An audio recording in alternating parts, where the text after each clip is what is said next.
Hello students. Okay, this week we'll be starting with interchange of parts of speech. Interchange of transformation of sentences में we have done simple, compound and complex sentences कि कैसे transform किया जा सकता है kinds of sentences को. Then we had also done interchange of degrees of comparison. हम लोगों ने किया है, okay, इससे पहले. And this week our topic is interchange of parts of speech. Transformation of sentences में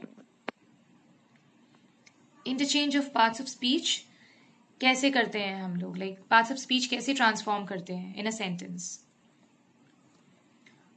Okay, before like starting with this, पहले I'll just give you a basic idea कि ये क्या है, interchange of parts of speech.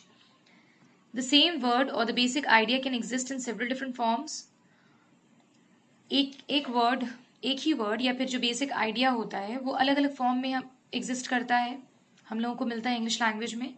Okay, for example the word success is a noun. Success क्या है? एक noun है. एग्जाम्पल है ये, सक्सेस नाउन है. It has two other forms. इसका दो और भी फॉर्म है, जैसे सक्सेसफुल जो एडजेक्टिव है एंड सक्सीड जो वर्ब है. ओके, तो सक्सेस जो नाउन है इसी का दो अलग अलग फॉर्म भी है, एक ही वर्ड का अलग अलग form. Okay, alright. Know what is parts of speech? Actually parts of speech है क्या? This is a category to which a word is assigned in accordance with its syntactic functions. Means what? एक sentence में कई बार हम लोग देखते हैं nouns है, एडजेक्टिव भी है नाउन्स को डिस्क्राइब करता हुआ, एडवर्ब भी है, समटाइम्स वर्ब है. ओके, नाउ ये जो सिंटैक्टिक ऑर्डर होता है या लाइक जिस फॉर्म जिस स्ट्रक्चर में दिया रहता है सेंटेंस, अलग अलग वर्ब, नाउन्स, प्रोनाउंस, ये सारा कुछ मेंशन रहता है. This is the parts of speech जो सेंटेंस को कंप्लीट भी करता है और सेंसिबल भी बनाता है. ओके, जो भी हम लोग कहना चाह रहे हैं, कन्वे करना चाहते हैं, वो कर पाते हैं हम लोग because of this parts of speech. In English the main parts of speech are, English language में मेन पार्ट्स ऑफ स्पीच क्या क्या है? There are 8 parts of speech. ठीक है.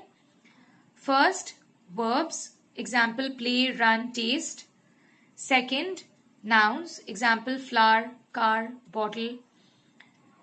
Third, pronouns, example ours, her, they.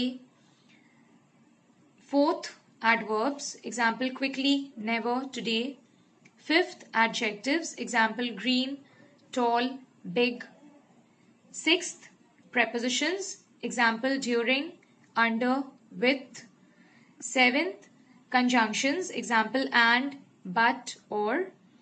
And the last one, the 8th one, interjections, example oh, wow, yay. Okay, alright. Next क्या है? Transformation of sentence, interchange of parts of speech. ये क्या है exactly? Okay, you surely already know there are 8 parts of speech in English language. हम लोग अब तक पता चल गया है कि 8 parts of speech है English language में. Out of the 8 parts of speech, इन सभी 8 पार्ट्स ऑफ स्पीच में only noun, verb, adjective and adverb, these 4 are interchangeable. बस यही 4 है जो इंटरचेंज कर सकते हैं हम लोग. Okay, pronouns, preposition, conjunction and interjection, ये चारों जो पार्ट्स ऑफ स्पीच है, pronouns, prepositions, conjunctions, interjections, these can not be transformed in this way. ये इंटरचेंज नहीं कर सकते हैं हम लोग. Okay, and in any transformation of sentence or do as directed grammar exercise, interchange of parts of speech is what you should expect to face quite often.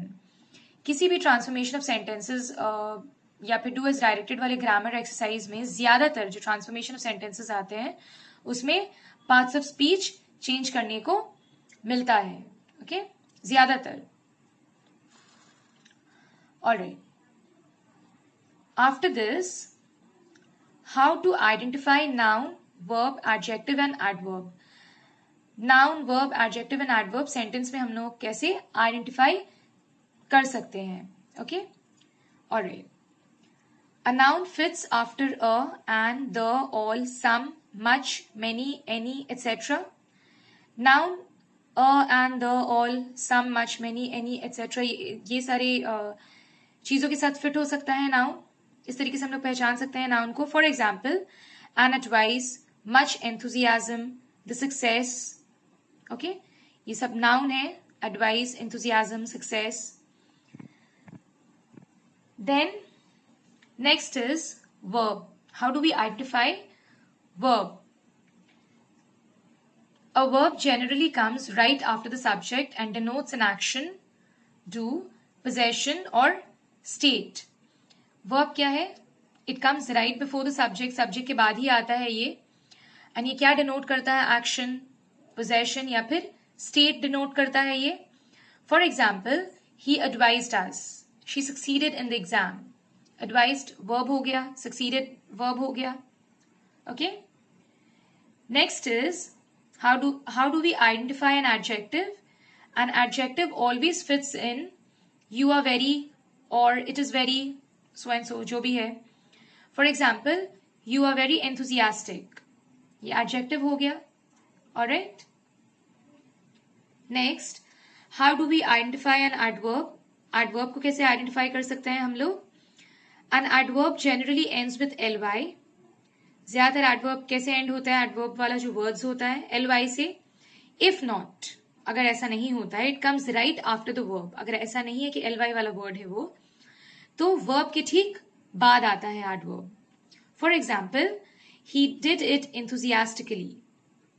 ये तो खैर ly वाला word है, so we can identify कि ये adverb है. Next example देखो, she sang well. Sang verb है, verb के ठीक बाद well है, तो ये adverb है. We can identify it this way. Okay. All right. Students, we'll stop here today. यहीं तक करेंगे आज हम लोग. Whatever I've explained, जो भी explain किया है, please go through it once again and revise it. Okay. That's it for today.